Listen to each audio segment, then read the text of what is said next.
This is the new Canon R6 Mark III, and it is a big change for the R6 lineup.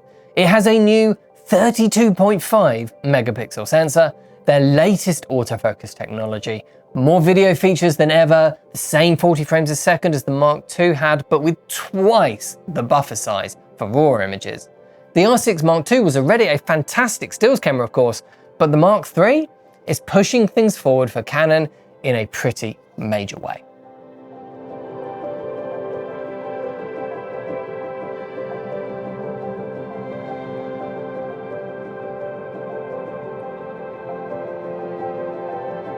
The star of the show is, of course, this new sensor. The first R6 was 20 megapixels, the R6 Mark II was 24 megapixels, and this Mark III is 32.5 megapixels. So that is a big step up for the R6 lineup, pushing it ever closer towards the 45 megapixels of the R5. It's not a partially stacked sensor or anything like that, but as this is the same sensors we've already seen on the video side of things with their C50, it should still perform very well in terms of rolling shutter and fast-paced movement, while potentially having more dynamic range than those partially stacked sensors out there. This is a pre-release camera, so we aren't going to do any testing that is too detailed. There's just no point until cameras are on their final firmware. Right now we can only use JPEGs, for example, and the performance is going to be tweaked and changed by launch. It has 8.5 stops of IBIS, so that's half a stop more than the R6 Mark II, which has 8. The max ISO is a step down on paper though because of the higher resolution. It goes up to 64,000 and with an expandable range of going up to 102,400, and it can autofocus down to 6.5 EV still. So let's go over the rest of the photography specs. With its mechanical shutter, you can get up to 12 frames a second, and in electronic shutter mode, that goes all the way up to 40 frames a second. So that's the same as the R6 Mark II was, twice what the original R6 can do, and it's even more than the R5 Mark II, which is 30 frames a second because of its higher resolution sensor. So here you get that fast frames a second with a bit of a higher resolution sensor, which is great. You also get pre-capture alongside that. So when you press the shutter, it can capture what has happened before you actually press the button. Great for sports and wildlife work. We also get twice the amount of buffer space. So that 40 frames a second can last for 150 raw images before it slows down.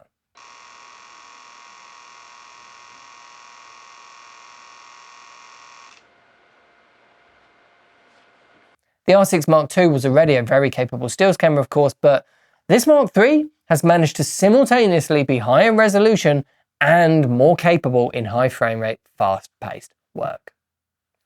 Over on the video side of things, this is essentially the same camera as their new C50, just inside a stills first hybrid body style. So that is going to come with some compromises like the UI and like the active cooling, so you will get some overheating in here, of course. But it means we get 7K 60p RAW in full frame, 4K 120p with no crop. It even has open gate recording like the C50 did, which was a big surprise to see here.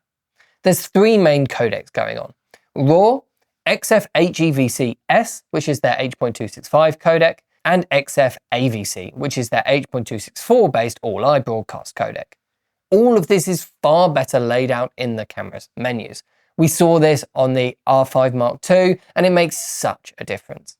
There's Canon C-Log2 and C-Log3 here, and Canon 709. No YDR though, which is a shame. We do get pre-recording here on the video side, which is nice to see, so you can record 4K 120 frames a second and save the last 5 seconds before you hit the record button. It is rare to see that in hybrid cameras like this, or even on a lot of video cameras. The R5 Mark II could do it, and the R6 Mark II can actually do it as well, but that couldn't do 4K 120, so it was a bit less useful, of course, than it is here. It is a pretty fantastic feature when you're doing slow motion video work, and it often gets overlooked. Physically, the camera feels very similar to the Mark II. Same buttons in the same places. Moving from one to the other, you're going to basically notice no difference at all in operation, which is no bad thing. Canon have honed this design over many years.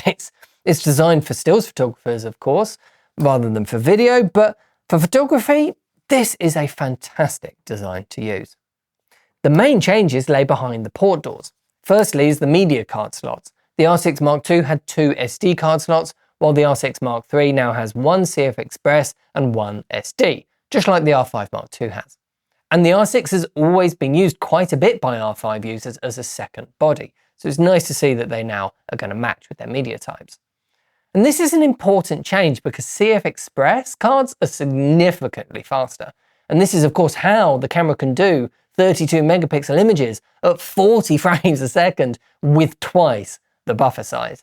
That is a lot of extra data when you're pushing this camera to its max, let alone the video side of things with 7K 60p RAW. It's also worth pointing out just how well priced CF Express cards are now. I know most customers for this camera are probably already going to have decent SD cards. They may already be R6 owners, of course. But when you're looking at buying one or the other from scratch, CF Express works out a lot cheaper nowadays.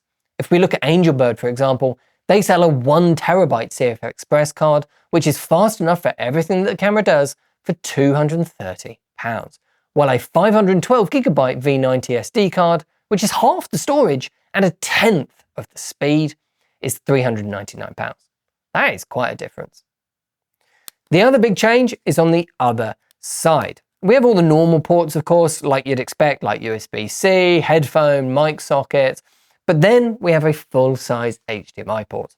Canon seem to have finally got the memo that people don't really want micro HDMI anymore on professional cameras. And I think I can safely speak for everyone watching this when I say we're all pretty pleased to see that. Apart from that, it's ever so slightly heavier at 609 grams. It's identical in terms of dimensions down to the millimeter and has the same hot shoe technology on the top. So you can use accessories like the Tascam XLR adapter, and it uses the same batteries. I want to quickly talk about the SWIP power cell batteries, which we're brand new. We're testing them at the moment. We've been so impressed by them, and I think these are a solid recommendation for this camera. They use the same battery cells as the originals, and the camera recognizes them as an LPE6P, so it gives you no warning messages or anything like that. They're much cheaper, and they've got a few really important convenient features like charging over USB-C ports, so you can just charge it directly without a charger, and a nice little touch button with LED indicator lights so that you can quickly check whether it's powered without having to put them into a camera. Super useful stuff. So that's the R6 Mark III. Although there is a lot here that is just a simple refinement on the R6 Mark II, there is a lot here that is a big step forwards. That RAW buffer increase is going to make such a difference for photographers doing fast-paced work. And over on the video side of things, the full-size HDMI port, 7K 60p, open gate, it's essentially a C50 without the video-oriented body and UI. So that is a massive step forwards for video users.